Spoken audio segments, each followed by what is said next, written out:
في نادي سيدي سامي للغناء في تونس، يجلس مؤسسه سامي الصندلي أمام آلة القانون التي يعزف عليها ليقود مجموعة من الرجال الذين وجدوا في الغناء متنفسا غير متوقع،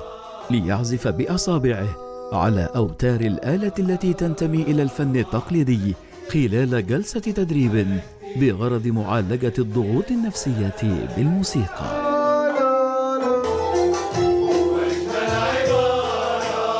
تطور النادي إلى أكثر من مجرد مكان للغناء، وبينما يقود الصندلي الكورال خلال جلسات التدريب يمعن التأمل في الواقع.